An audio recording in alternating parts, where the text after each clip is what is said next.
Nós não podemos esquecer que toda a tecnologia hoje, ela vem sendo gerada, criada com startups, com plataformas cada vez mais voltadas para o agro. E é sobre isso que nós vamos falar com a Natália Seco. Natália, tudo bem com você? Tudo bem, Famélia. Prazer estar aqui novamente com vocês. Prazer é todo nosso. Natália, como é que está, quando a gente fala em startup para o agro, como é que está esse cenário hoje? Ok. Hoje ele está bem difundido, né? O que a gente mais ouve falar no Brasil, pela nossa economia ser tão forte assim no agronegócio, são as startups agtechs, né? Que são as startups que têm ali no seu modelo de negócio atuar nos desafios, né? E nos problemas do agronegócio. Então, o Brasil já vem caminhando há alguns anos nesse cenário. Claro que quando a gente fala em startups, isso se iniciou, foi nos Estados Unidos, no Vale do Silício, há quantos anos atrás, há muitos anos atrás, apesar da gente escutar ainda hoje que a gente achar que esse cenário é de 10 anos para cá, 15 anos para cá, mas não, desde 1920, acho que foram onde se iniciaram as primeiras startups lá, próximo a São Francisco, né, ali ali na Universidade de Stanford, ali na NASA. Mas o Brasil, claro, ainda esse cenário é muito novo, apesar de a gente já estar caminhando aí há uns 7 anos mais fortemente. Então, é muito novo. No agronegócio existem muitas oportunidades ainda de desenvolvimento de tecnologia. Em outros cenários, acho que até do entretenimento mesmo, né, a gente percebe que existem muitas tecnologias já desenvolvidas, já é um cenário muito mais avançado, né, e o agronegócio ele está na leva que está numa crescente, né, então hoje a gente já vê um cenário bem diferente, mas daqui 2 anos, 3 anos, 4 anos, 5 anos, esse cenário vai passar a ser completamente diferente. Então, hoje a gente tem muitas agtechs brasileiras, né? Já temos muitas startups brasileiras aí buscando a ser unicórnios ali, né? Que são startups que têm um grande crescimento e ao mesmo tempo já existem várias startups, né? Mundiais que já buscam trazer suas soluções para o nosso cenário, né, para o cenário brasileiro. E hoje a gente tem atuado em conjunto com as startups do exterior e as brasileiras, né? Quando fala startup, às vezes o pessoal acha assim que é algo muito... Eu vou ficar com um computador lá no meu quarto e vou desenvolver uma startup. Pronto, beleza. Não, foi bem bacana essa pergunta, porque... Cara, para você solucionar problemas do agronegócio, a gente sabe que a dificuldade não é algo mínimo, né? Muitas vezes o desenvolvedor da tecnologia ele não entende de agronegócio, né? Mas essa solução precisa o problema atender. Começa aí, né? Exato. Que eu tenho um problema e vou lá para você me ajudar, mas você não tem ideia do que eu estou falando. Exato, exato. E às vezes eu também não sei do que você está falando. Não porque sabe. Você está falando de um sistema que para mim fez careta para cego. Com certeza. Essa dificuldade de cultura, de comunicação, eu acho que é a maior. É a maior. Dentro de ecossistemas de inovação, a gente começa fazendo um trabalho de evangelização, que a gente fala, é onde a gente mostra para lugares que não são polos de inovação o porquê utilizar a inovação, porquê utilizar a tecnologia, mas ao mesmo tempo dando acesso à tecnologia, né? Então o que é esse acesso? Exatamente colocando players, né, pessoas totalmente distintas, um agricultor que está lá no campo e trabalha naquele manejo da lavoura há anos, ele vê a tecnologia, né, sendo transformada, chegando até ele, mas ele realmente não entende de software, isso não é a realidade dele, ele não precisa entender, essa é a questão. E a startup, do outro lado, ela não entende de agronegócio, ela desenvolve pesquisa, claro, ela vai no campo, ela vai entender aquele produtor, mas no know-how dela, né, no conhecimento dela, é muito mais voltado à tecnologia, né? Natália, e eu tenho ainda um conflito de gerações. Dá para amenizar isso aí? Dá para trabalhar isso aí? Porque de repente eu pego um jovem que ele tem todo aquele know-how tecnológico, Exato. toda a ignorância do agro. E, às vezes, quando a gente fala desse conflito, o conflito ainda se dá com mais frequência no jovem. Com certeza. Que aí ele quer impor a juventude dele. Eu acho que eu também passei por isso, então a minha família é do agronegócio, então a orquestra veio disso, né? A orquestra que é a aceleradora de startups. O que a gente percebe nesse cenário? Hoje, muito da tecnologia que está chegando no campo, ela chega pelos jovens.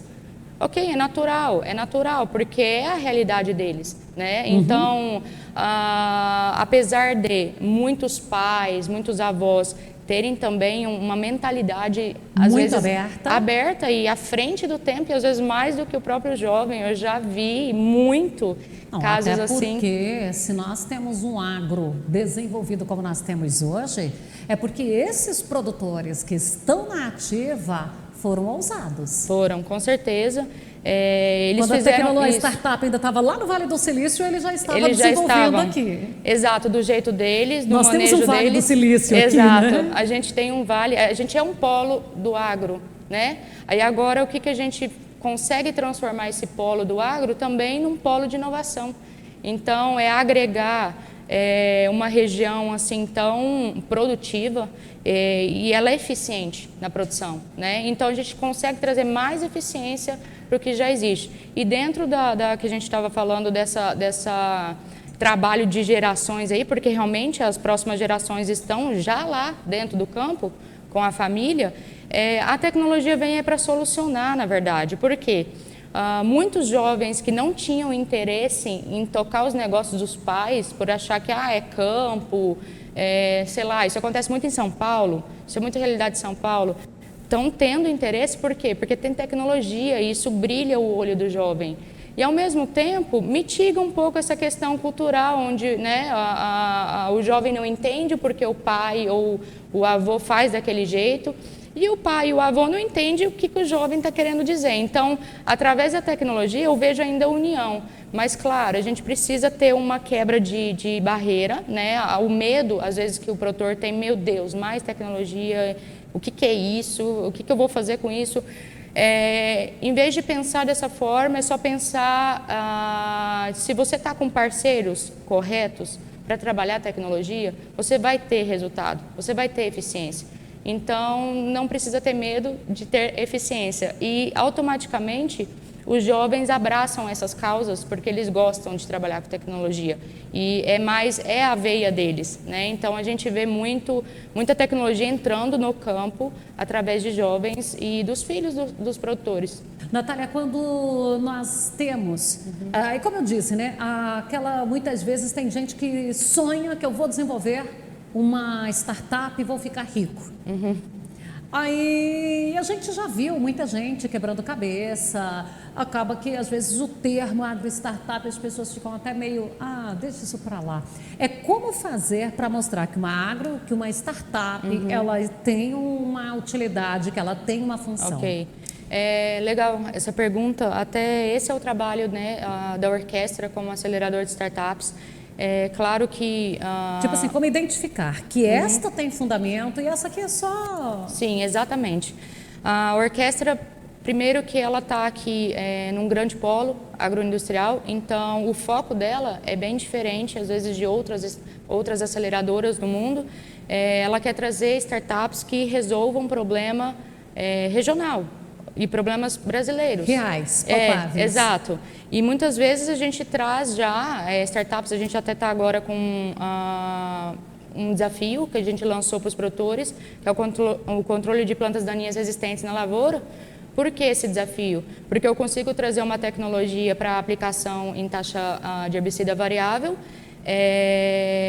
ao mesmo tempo que a gente reduz o herbicida, a gente também reduz o impacto no meio ambiente, né, no solo, menos herbicida é necessário. Então, já traz retorno imediato e para todo mundo, tanto para a startup, né, tanto para o produtor rural e para o meio ambiente em geral. Então, é muito importante o trabalho que a gente fala do scout e da seleção dessas startups, porque realmente existem inúmeras startups, existem startups que não vão resolver os nossos problemas, né, mas existem aquelas que vão, e existem aquelas que já estão em vários pontos do mundo, e muitas vezes a gente precisa adaptar a tecnologia para o nosso clima, para as nossas condições de solo, né, de refletância de luz.